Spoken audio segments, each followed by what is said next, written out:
What's up there guys, it's Mac, hope you guys are well. Today I'm doing a game store tour. This is a brilliant retro game store that I discovered with my friend, and he and I did a episode on the podcast, the very first episode, and we haven't done an episode since, but we're planning on doing more episodes. But on the episode I gave you a sneaky peek at this awesome game store. It is called Geeks to Gamers. It is found at the Quadrant Arcade, and that's in Romford. That's the mall that it's found in. Brilliant store. The actual storekeeper there, his name is Steve. He is absolute brilliant at his at what he does, basically, what his knowledge is about the games and the actual retro games there, his repair skills, his modding skills, and he's just all around nice guy to talk to. Last time when me and my friend went there, we just found that we were just chatting with him for ages, and this time round he wasn't any different. He was brilliant, very welcoming and very helpful. We were talking about an expansion that he's planning on doing to expand the store as well, so that's brilliant to see. But as it was, when I went today, it was flipping awesome. There's been a lot of changes made. There's quite a few additional things that have been added into the store itself. We will do a shop tour shortly, so you'll get to see how the actual inside of the store looks like. But they've got their own little arcade set up there as well, where you can actually play arcade, so that's pretty cool. But the main reason why I went there this time round was to actually do sell off a bunch of my retro stuff. As I mentioned before, I'm actually downsizing a lot of my collection to only the specific stuff that I enjoy and specific stuff that I will be playing, and also things that are from my childhood, those type of setups and games. So that's the type of stuff that I've been looking at. And in general, I've accumulated a lot of double systems which I wanted to get rid of, and this was one of my main goals when I came in to the store today. And yeah, I mean, I was really happy with the outcome. I got all my stuff, pretty much got that all sold off, so really happy with that. And yeah, I do suggest you check it out. The description below will have links to any information that I have of the store, so do check it out when you guys can.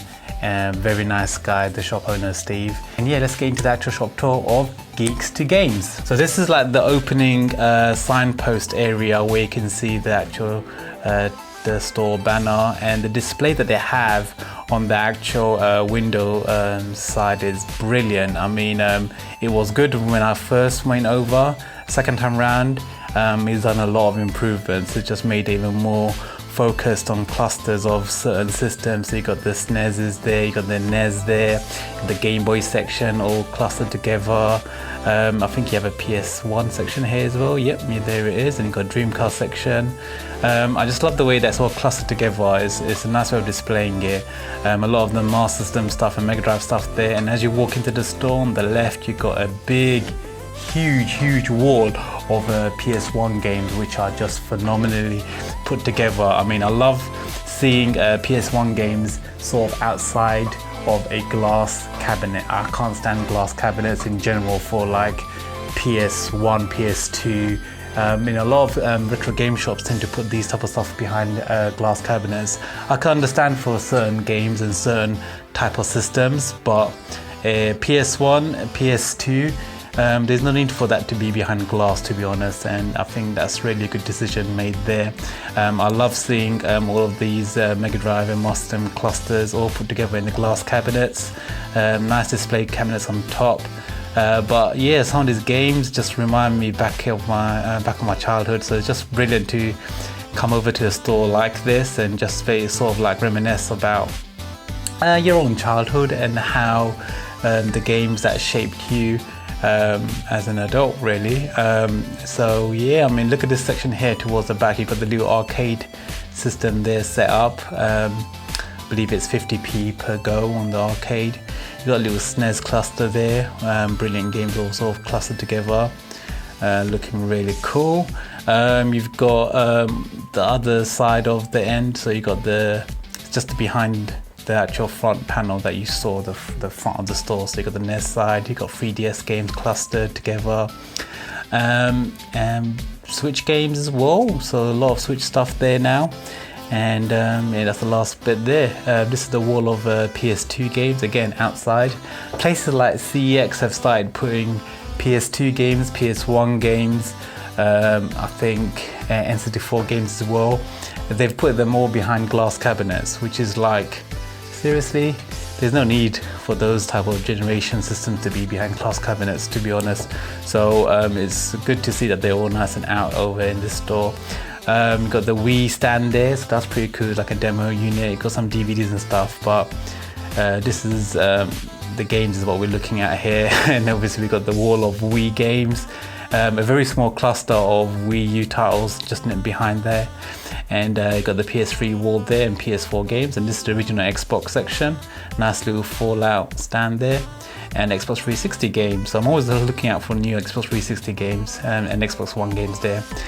You got Splinter Cell statue there, and Tomb Raider as well. This was a really cool setup there. You got Famicom games. You got Famicom games against the wall there, and you've got this is just behind the counter here. This is Steve. I didn't want to get filmed too much, so I just popped him in there. But these are the Pound Technology cables as well. So HD link cables from Pound Technology. They actually sold at this store as well. So that's really cool, because that's like generally it's an American product, and it's really hard to find any places that do it in the UK. I think they may be just on eBay that you may be to find it, but in general I just don't find them, especially retailers, and there ain't many websites that do it as well. So HD link cables from Pound Technology. Here's it for the SNES, the Mega Drive, I think PS2 as well, and he was sold out the original Xbox ones, which is the one that I was actually looking out for. But original Xbox ones he will do as well when it comes to stock. He does console modifications as well. It's really good to find a place that you can actually go to and actually get your consoles modified, because no one wants to ship off their childhood consoles over to a online retailer, because it might just get lost in the post and that's it, it's gone. Whereas, you know, if you have a brick and mortar store, you can actually get it done in store, and it looks you know, you're a lot more certain as for the outcome, and hopefully you'll be a much more of a better and pleasant experience, and there's no chance of it getting lost. That's the main thing. So yeah, I mean, a really cool store. I just love going there and just checking it out. I mean, there ain't many brick and mortar retro game stores left. To be honest, a lot of them are closing down. A lot of the earlier videos I did on shop tours when I started my YouTube channel was based in Retro Game Base, I believe. That was in South London, and that one's actually closed. I think it closed about a good 1 or 2 years ago. So yeah, things like that happen, and it's really sad. But stores like these are popping up. I'm not sure how new this store is, but it's not. It hasn't been around, I don't think, for that long. So do go check it out, and do support it. If it's your local store as well, do support it. Really good deals there, and I'm looking to complete a lot of my sets by hunting in that game store on a regular basis. Yeah, and so anyway guys, hopefully you guys enjoyed that video. Don't forget to hit that like button if you enjoyed it. Don't forget to subscribe if you haven't already. Really appreciate all of my subscribers, so thank you very much for that. Do check out Geeks for Gamers, and until next time, take care guys. This is Mac. Peace out.